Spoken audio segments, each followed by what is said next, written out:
आप सभी का हमारे यूट्यूब चैनल सोशियो की पॉइंट पर। तो आज के इस वीडियो में हम लेकर आए हैं महत्वपूर्ण क्वेश्चन जो कि नगरों से संबंधित हैं।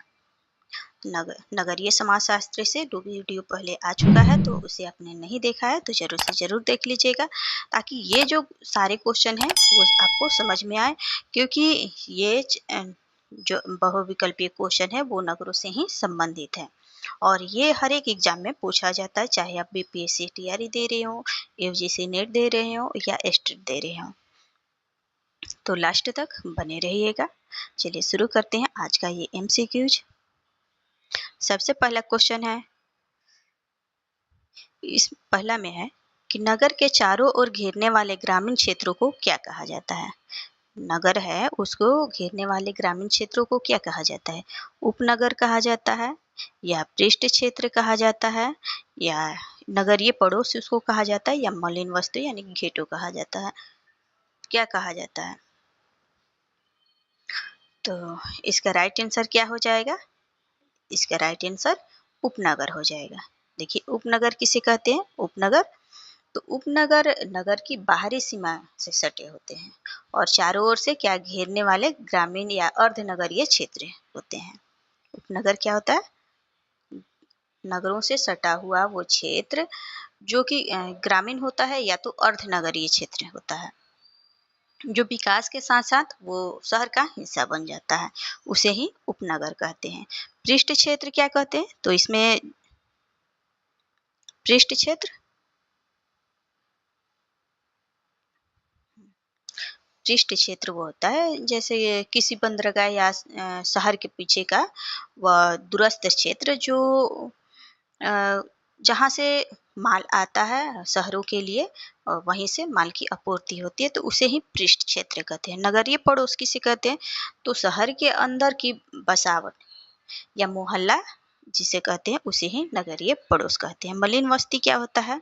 तो ये शहर के अंदर अत्यधिक घनी या खराब शैली जीवन स्थिति में वो बस्तियां रहती हैं, उसे ही क्या कहते हैं? मलिन वस्ती कहते हैं।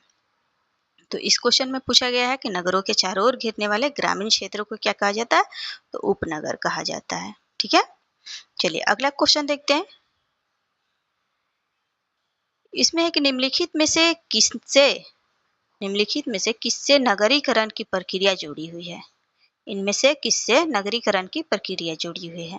तो ऑप्शन ए है ग्रामीण क्षेत्र से नगरीय क्षेत्र की ओर जनसंख्या का स्थानांतरण, सही है। उसके बाद में है कि नगरीय केंद्र की संख्या में वृद्धि, तो नगरीय केंद्रों की जनसंख्या में वृद्धि होती है तभी तो नगरीकरण होता है। और सी है कि नगरों में स्वाभाविक रूप से जनसंख्या का बढ़ना, तो ये भी है। तो इसलिए इसका राइट आंसर क्या हो जाएगा? ऑप्शन डी हो जाएगा। ऑप्शन डी यानी कि तीनों ही सही है। क्वेश्चन नंबर 3 है कि किसने इंगित किया कि नगरीय अभिवृद्धि चक्रीय पथ की अनुगामी होती है। तो ये किसका कहना है? ये एम.एस. ए राव का, बर्जेस का, पार्क का या गिट्स का? तो ये कहना है बर्जेस का। शिकागो संप्रदाय के समाजशास्त्री अर्नेस्ट बर्जेस जो है, ये शहर के विकास का केंद्रीय सिद्धांत उन्होंने दिया था, जिसमें उन्होंने बताया था कि नगरों की वृद्धि अंदर से बाहर की ओर जाती है और एक चक्रीय पथ के रूप में होती है। तो ऑप्शन क्या हो जाएगा? बी इसका राइट आंसर हो जाएगा। क्वेश्चन नंबर 4 है कि नगरवाद क्या है? नगरवाद है क्या है? ये नगरीय जनसंख्या में वृद्धि नगरवाद कहते हैं, या जीवन शैली, नगरों के भौतिक आकार में वृद्धि, या ग्रामीण नगरीय प्रवास। तो नगरवाद का अर्थ क्या होता है? तो ये जीवन शैली, ये जीवन शैली से संबंधित है। जैसे कि एक समाजशास्त्री हैं लुईस बिर्थ, उन्होंने कहा है कि नगरवाद जनसंख्या के पैमाना नहीं है, बल्कि एक विशिष्ट जीवन शैली है और व्यवहार का एक तरीका है जो शहरी परिवेश में रहने के कारण विकसित होती है। तो चलिए आगे देखते हैं। क्वेश्चन नंबर 5 किसका कथन है? यह कथन किसका है कि नगरीयता एक जीवन शैली है? तो अभी अभी हम लोगों ने पढ़ा है कि नगरीयता जो है एक जीवन शैली है। किसने कहा है? तो लुईस बेर्थ ने कहा है। ऑप्शन डी इसका राइट आंसर हो जाएगा। क्वेश्चन नंबर 6 है, मलिन वस्ती को जाना जाता है। मलिन वस्ती को किस आधार पर जाना जाता है? विकसित करना, या परिनगर, या आंतरिक नगर, या नगरीय ग्राम। मलिन वस्ती को क्या कहा जा सकता है? तो ये कहा जा सकता है आंतरिक नगर, क्योंकि नगरों के केंद्र में क्या होता है? मलिन वस्ती बसा रहता है, जहाँ पे बहुत घनी आबादी होती है, स्थिति बहुत ही खराब होती है। मलिन बस्तियां आमतौर पर शहर के भीतरी इलाकों में बसा होता है, जहाँ पे आवास हो गया या बुनियादी सुविधाएं जो भी है वो बहुत कम होती हैं। तो इसलिए इसका राइट आंसर क्या हो जाएगा? ऑप्शन सी हो जाएगा। अब क्वेश्चन नंबर 7 देखते हैं। इस क्वेश्चन में है कि वह स्थान जहाँ आबादी का 2/3 भाग कृषि में तथा 1/3 भाग द्वितीयक एवं तृतीयक व्यवसायों में लगा हुआ हो, उसे कहना बेहतर होगा। उसे नगर कहा जाएगा, कस्बा कहा जाएगा, प्रारंभिक कस्बा कहा जाएगा, या गांव कहा जाएगा। तो ऐसे क्षेत्रों को हम क्या कह सकते हैं? कस्बा कहते हैं। जो नगर तो नहीं होते, नगर के विकास आगे चल करके नगर बनते हैं, लेकिन ग्रामीण क्षेत्रों से वहाँ की जीवन शैली है वो अच्छी होती है, उसे कस्बा कहते हैं। अगला है क्वेश्चन नंबर 8 कि समुदाय को परिभाषित करने वाली विशेषता को पहचानिए। इसमें समुदाय से संबंधित एक क्वेश्चन आया है कि समुदाय को परिभाषित करने वाली एक विशेषता को पहचानिए। समुदाय क्या होता है? विचार पूर्वक स्थापना होती है? बिल्कुल नहीं होती है। समुदाय की स्थापना विचार पूर्वक नहीं होती है। ठीक है। ऐच्छिक सदस्यता, ये भी बिल्कुल नहीं होता है, क्योंकि हम जिस समुदाय में जन्म लेते हैं वो उस समुदाय के हम हो जाते हैं। तो इसमें ऐच्छिक नहीं होता है, अपने आप वहाँ पे जा नहीं सकते हैं और वहाँ से हट नहीं सकते, हम समुदाय के एक पार्ट होते हैं। निश्चित भौगोलिक क्षेत्र, तो ये जरूर होता है, निश्चित भौगोलिक क्षेत्र होता है। मूर्त संगठन नहीं होता है, अमूर्त संगठन होता है। तो ऑप्शन सी इसका राइट आंसर हो जाएगा, निश्चित भौगोलिक स्थिति। अब अगला है क्वेश्चन नंबर 9। इसमें है कि नगरीय जीवन की मुख्य समस्या है। नगरीय जीवन की मुख्य समस्या क्या है? आरामदायक जीवन के लिए आवास खोजना, या नजदीकी व्यक्ति संबंधों को विकसित करना, या शिक्षित करना बच्चों को, या मनोरंजन सुविधाओं की प्राप्ति करना। तो इसमें से नगरीय जीवन में मुख्य समस्या क्या हो जाती है? वहाँ पे जनसंख्या बहुत ही ज़्यादा होती है, जनघनत्व ज़्यादा होता है, वहाँ पे आवास की कमी होती है। तो आरामदायक जीवन के लिए आवास को खोजना नगरीय जीवन की मुख्य समस्या बन गई है।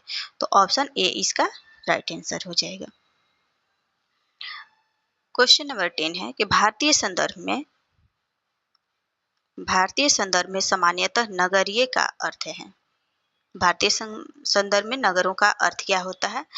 ये है कि समुदाय जहाँ जनसंख्या का घनत्व निम्न हो तथा आधुनिक सुविधाओं का भोग होता हो। बी है कि जनसंख्या आकार तथा घनत्व का प्रकार है। सी है कि अभिजात वर्ग का स्थित निवास, और डी है कि व्यक्तियों का वर्ग जो उच्च शिक्षा को आधार पर जाना जाता है। व्यक्तियों का ऐसा वर्ग जो यहाँ पे उच्च शिक्षा के आधार पर जाना जाता हो, पहचाना जाता हो। तो भारतीय संदर्भ में नगरीयता का अर्थ क्या हो जाता है? तो इसका अर्थ हो जाता है जनसंख्या का जो आकार है और जनसंख्या का जो घनत्व है उसी को कहते हैं। तो ऑप्शन बी इसका राइट आंसर हो जाएगा। अगला क्वेश्चन देखते हैं। इसमें सही कथन पर निशान लगाना है। सही कथन कौन सा है? ऑप्शन ए है कि जितना बड़ा शहर होगा नगरीकरण की मात्रा भी उतनी ही अधिक होगी। बी है कि नगरीकरण की मात्रा का निर्धारण शहर में रहने वाले लोगों के प्रतिशत से होता है, बजाय कि कृषि जनसंख्या से। सी है कि एक देश जनसंख्यात्मक रूप से यदि गांव है तो भी वह सामाजिक रूप से शहर होगा। और डी है कि जो लोग शहर में रह रहे हैं वे सदैव नगरीय हो, ऐसा नहीं है। तो इसका राइट आंसर क्या हो जाएगा? ऑप्शन बी इसका राइट आंसर हो जाएगा कि नगरीकरण की मात्रा का निर्धारण शहर में रहने वाले लोगों की प्रतिशत से होता है, बजाय वहाँ पे कृषि जनसंख्या के। तो चलिए अगला क्वेश्चन देखते हैं। क्वेश्चन नंबर 12 है कि निम्नलिखित में से समान कारक पर सही निशान लगाएं जो शहरों की विशेषता को दर्शाता है। इसमें से कौन सा शहर को दर्शाता है? तो ए ऑप्शन ए है कि शहर निवासी कृषि के अतिरिक्त अन्य गतिविधियों में लगे हुए होते हैं। बी है कि शहर निवासी बहुतया में राज्य सेवा में संलग्न होते हैं। और सी है कि शहर निवासी उद्योग और व्यापार में लगे होते हैं। और डी है कि बहुतया उद्योगों में व्यस्त होते हैं। तो इसमें से सबसे सही कौन सा लग रहा है आपको? तो ये ऑप्शन ए शहर निवासी कृषि के अतिरिक्त जो है वो अन्य गतिविधियों में लगे होते हैं, क्योंकि ये देखिए ये सारे जो चीज़ें हैं वो इसमें आ जाते हैं इस एक ऑप्शन में। ऐसे ना आपको और भी क्वेश्चन जैसे कि नेट में भी पूछा जाता है या किसी चीज़ में, ऐसे तो ये अगर निकाला जाए तो ये भी सही है, ये भी सही है, ये भी सही है, लेकिन चारों में से हमें क्या करना है? एक ही चूज करना है, एक ही चूज करना है। अगर कहेंगे कि बहुतया उद्योगों में व्यस्त रहते हैं तो क्या द्वितीयक और तृतीयक कार्यों में नहीं होते हैं? तो ऐसा मतलब ऐसा ऑप्शन चुनना है जिसमें ये सारे समाहित हो जाएं। तो इसमें सारे समाहित हो जाते हैं कि अन्य गतिविधियों में लगे होते हैं, कृषि के अतिरिक्त और किसी भी गतिविधि में लगे रहते हैं। तो इसलिए इसका राइट आंसर ऑप्शन ए हो जाएगा। इस तरह के क्वेश्चन आपको देखने को मिलेगा। तो आप पहले सारा का सारा ऑप्शन पढ़िएगा। अगर उसमें से आपको लग रहा है कि सारे एक जैसे हैं तो आप उसमें से ऐसे कर सकते हैं कि आखिर कौन सा ऐसा ऑप्शन है जो पूरे ऑप्शन को अपने में समाहित कर ले रहा है, वहीं पे उसका राइट आंसर हो जाएगा। ऐसा बहुत क्वेश्चन आता है जो देखने पे लगता है कि चारों का चारों ऑप्शन ही सही है, कोई भी ऑप्शन गलत नहीं है। चलिए अगला क्वेश्चन देखते हैं। क्वेश्चन नंबर 13 है कि छिटपुट ग्रामीण बस्तियां आमतौर पर पाई जाती है। कहाँ पाई जाती हैं? आंध्र प्रदेश में, कर्नाटक में, केरल में या तमिलनाडु में? तो छिटपुट ग्राम बस्तियां जैसे कि कहीं यहाँ हो गए, यहाँ हो गए, ऐसे मतलब कहीं कहीं बिखरा हुआ सा, ये कहाँ पे पाया जाता है? तो केरल में पाया जाता है। चलिए अगला क्वेश्चन देख लेते हैं। क्वेश्चन नंबर 14 है कि निम्नलिखित में से नगरीय समुदाय की विशेषता कौन सी है? इसमें से नगरीय समुदाय की कौन कौन सी विशेषता हो जाती है? बृहद आकार होता है, बृहद आकार तो होता ही है नगरीय समुदाय में। स्वयंसेवी संस्थाओं का अधिकता होता है, तो ये भी हो जाएगा। अज्ञानता वहां पे नहीं होती है, ठीक। संपत्ति का संकेंद्रीकरण होता है और क्या होता है? द्वितीयक और तृतीयक व्यवसायों की अधिकता होती है। तो इसलिए इसका राइट आंसर क्या हो जाएगा? सिर्फ क्या है कि तीसरा गलत है और सब सही है। तो देख लेते हैं राइट ऑप्शन इसमें हो जाएगा। देखिए इसमें तो नहीं दिया हुआ है, अगर इसमें 5 भी दिया रहता तो वो भी हो जाता, ठीक ना। यहाँ पे अगर 5 भी रहेगा तो भी सही है, क्योंकि शहरों में क्या होता है? द्वितीयक और तृतीयक व्यवसायों की अधिकता होती है। प्राथमिक जो भी व्यवसाय है वो ग्रामीण क्षेत्रों में ज्यादातर होता है। तो ऑप्शन ए इसका राइट आंसर हो जाएगा। अगला देखते हैं। क्वेश्चन नंबर 15 है कि नगर नगरीकरण की आरंभिक अवस्था में दर्शाते हैं। क्या विजातीय रूपांतरण या प्रजनक रूपांतरण या परजीवी रूपांतरण या नियमित विकसित रूपांतरण? नगर नगरीकरण की आरंभिक अवस्था में क्या दर्शाते हैं? तो ये दर्शाते हैं परजीवी स्थानांतरण रूपांतरण। ऑप्शन सी इसका राइट आंसर हो जाएगा। क्वेश्चन नंबर 16 है कि फैलते हुए उद्योगों एवं भवनों के कारण नगरों में जो प्रसरण होता है उससे बनने वाले नगरीय क्षेत्र को क्या कहा जाता है? मेट्रोपोलिस, मेगापोलिस या कन्वर्जेंस या सबबिया? ये क्या कहा जाता है? तो इसे कहा जाता है मेट्रोपोलिस। ऑप्शन ए इसका राइट आंसर हो जाएगा। चलिए अगला क्वेश्चन देखते हैं, क्वेश्चन नंबर 17 कि निम्नलिखित में से घेटो की व्याख्या के सर्वाधिक निकट कौन सा है? घेटो के सर्वाधिक निकट कौन सा है, ये हमें बताना है। ऑप्शन ये है कि पश्चिमी समाज में पाई जाने वाली गंदी बस्तियां, और बी है कि यह नगर का एक प्रत्यक्ष खंड है, और सी है कि यह एक गंदी बस्ती है जिसमें सजातीय समूह के लोग निवास करते हैं और तथा जो शेष नगर के जीवन से कटी हुई होती है।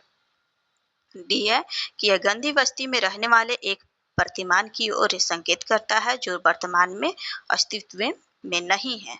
तो इसका राइट आंसर क्या हो जाएगा?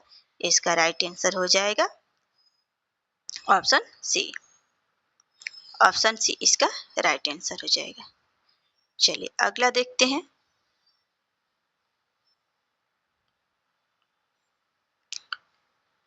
इसमें है कि एक मेगापोलिस एक मेगापोलिस क्या होता है? नगरों के आपस में मिल जाने के फलस्वरूप निर्मित एक प्राइमेट नगर होता है। यह भी है कि 1 करोड़ आबादी की वाला वो नगर होता है। सी है कि 2 या अधिक मेट्रोपोलिस क्षेत्रों के निकल जाने के फलस्वरूप फैला हुआ बृहत नगरीय क्षेत्र होता है। या डी है कि महामार्ग के किनारे नगरों की एक श्रृंखला होती है। तो इसमें पूछ रहा है कि मेगापोलिस क्या होता है, तो इसका राइट आंसर क्या हो जाएगा?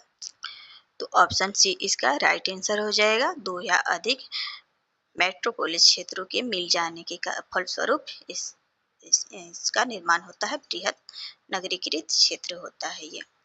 तो चलिए आगे देखते हैं, क्वेश्चन नंबर 19 कि ममफोर्ड द्वारा प्रदत्त नगर के विकास की अवस्थाओं का सही क्रम क्या है?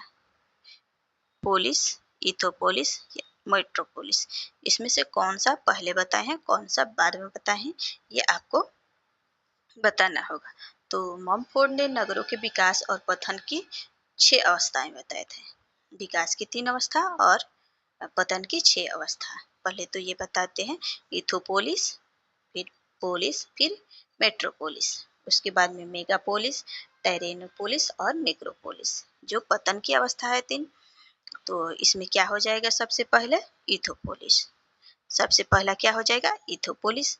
उसके बाद में क्या हो जाएगा? पोलिस। ठीक है, दूसरे नंबर पे पोलिस होता है और तीसरे नंबर पे क्या होता है? मेट्रोपोलिस। तो क्या हो जाएगा? 2, 1 और 3। तो इसका राइट आंसर क्या हो जाएगा? देखिए 2, 1 और 3, ऑप्शन सी इसका राइट आंसर हो जाएगा। ऑप्शन सी इसका राइट आंसर हो जाएगा। इथोपोलिस, पोलिस और मेट्रोपोलिस, ये विकास की 3 अवस्थाएं हैं, जबकि पतन की 3 अवस्थाएं कौन कौन सी हैं? मेगापोलिस, टायरेनोपोलिस और नेक्रोपोलिस। चलिए अगला क्वेश्चन देखते हैं, क्वेश्चन नंबर 20।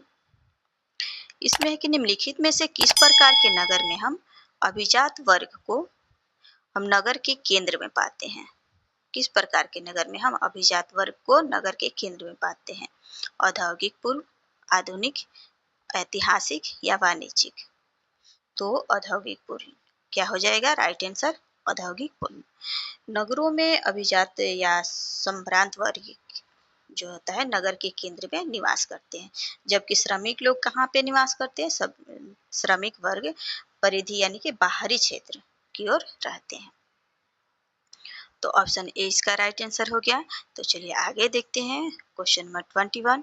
इसमें है कि निम्नलिखित भारतीय समाजशास्त्रियों में से भारत में क्षेत्रीय आयामों के बारे में व्यापक रूप से किसने लिखा है? जी.एस. घुरियर ने लिखा है, एन.के. बोस ने लिखा है, राधा कमल मुखर्जी ने लिखा है या एस.सी. दुबे ने लिखा है? तो ये किसने व्यापक रूप से क्षेत्रीय आयामों के बारे में लिखा हुआ है? तो ये राधा कमल मुखर्जी। ऑप्शन सी इसका राइट आंसर हो जाएगा। अगला क्वेश्चन है कि निम्नलिखित में से कौन सा कथन इसमें सही नहीं है? क्या बताना है? सही नहीं है। ऑप्शन ए है कि एक क्षेत्र की औपचारिक सीमाएं होनी चाहिए।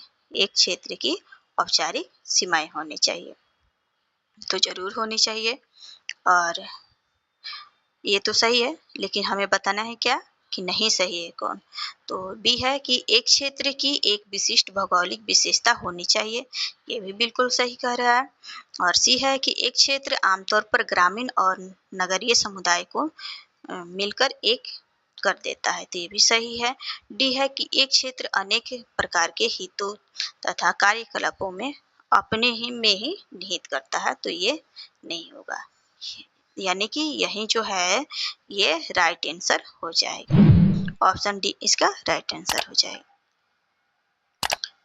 नेक्स्ट है क्वेश्चन नंबर 23 कि शहरी तथा ग्रामीण बस्तियों में उस बड़े जमावड़े को जिसकी सारी बस्तियां उस क्षेत्र के प्रमुख महानगर के संबंधों से परस्पर जुड़ी हुई हो कहा जाता है, उसे क्या कहा जाता है? सिटी प्रॉपर कहा जाता है, सिटी एरिया कहा जाता है, मेट्रोपॉलिटन एरिया कहा जाता है, या मेट्रोपॉलिटन रीजन कहा जाता है। तो इसे क्या कहा जाता है? ऑप्शन डी इसका राइट आंसर हो जाएगा, मेट्रोपॉलिटन रीजन। चलिए अगला क्वेश्चन देखते हैं, क्वेश्चन नंबर 24 कि निम्नलिखित में से किन प्रक्रियाओं के साथ नगरीय विकास आवश्यक रूप से संबद्ध है? ऑप्शन ए है ग्रामीण क्षेत्रों के अधिशेष खाद्य उत्पादन, दूसरा है कि ग्रामीण क्षेत्रों में विशेष अधिशेष जनसंख्या, और तीसरा है अधिशेष अकृषि भूमि। तो क्या हो जाएगा? ये 1, 2 और 3 दोनों सभी सही है, तो इसको कूट से मिलान करना है, तो ये क्या हो जाएगा? ऑप्शन ए इसका राइट आंसर हो जाएगा। अगला क्वेश्चन देखते हैं, क्वेश्चन नंबर 25। इसमें एक डेनियल लर्नर ने गैर आर्थिक चरों और उसके बीच सख्त अंतर संबंध मापा है, नगरीकरण में या औद्योगिकरण या ग्राम नगरीय या पश्चिमीकरण में। किसमें? तो नगरीकरण में। ऑप्शन ए इसका राइट आंसर हो जाएगा।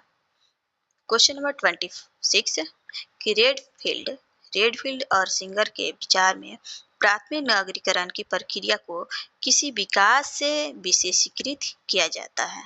किससे? लोक परंपरा, अभिजात परंपरा, बृहद परंपरा या लघु परंपरा। इसमें प्राथमिक नगरीय की प्रक्रिया को किससे मापा जाता है? तो लोक परंपरा। क्या हो जाएगा?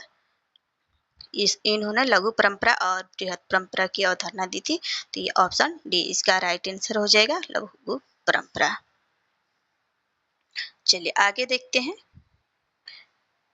क्वेश्चन नंबर 27 है कि निम्नलिखित में से किस एक के कारण नदी घाटी की सभ्यता के काल में नगरों में जो समृद्धि हुई, इनमें से किस एक कारण है जो नदी घाटी सभ्यता के काल में नगरों का वृद्धि करता है? हस्तशिल्प समृद्धि या जनसंख्या वृद्धि या कृषि अवशेष या धातु कर्मकला। तो इसका राइट आंसर क्या हो जाएगा? कृषि अवशेष। ऑप्शन सी इसका राइट आंसर हो जाएगा। क्वेश्चन नंबर 28 है कि निम्नलिखित कथनों में से कौन सा सही है, ये हमें बताना है। ऑप्शन ए है, हाँ, तो ऑप्शन ए है कि भारत में 1947 से निरंतर नगरीकरण की उच्च दर महसूस की जा रही है। बी है कि भारत में तीव्र नगरीय समृद्धि मुख्यतः निबल प्रवसन के कारण है, और सी है कि सहज वृद्धि भारत के नगरीकरण के एक सार्थक संगठक रही है, और डी है कि भारत में छोटे नगरों में सर्वोच्च वृद्धि की दर देखी गई है। तो इसका राइट आंसर क्या हो जाएगा? क्वेश्चन में पूछ रहा है कि इनमें से कौन सा सही है, इनमें से कौन सा सही है? तो इसमें से ऑप्शन सी सही है। ठीक है, कि सहज वृद्धि भारत के नगरीकरण की एक सार्थक संगठक रही है। चलिए अगला क्वेश्चन देखते हैं, क्वेश्चन नंबर 29 कि महानगर के निम्नलिखित में से किस एक विशेष गुण को परिभाषित करने में उसे प्रजातीय अथवा सांस्कृतिक गलत पात्र कहा जाता है? तो इसका राइट आंसर क्या हो जाएगा? विषम विषम जातीयता, गतिशीलता, घनत्व या आकार। तो इसका राइट आंसर क्या हो जाता है? इसका राइट आंसर हो जाएगा विषम जातीयता। लास्ट क्वेश्चन है कि नगरीय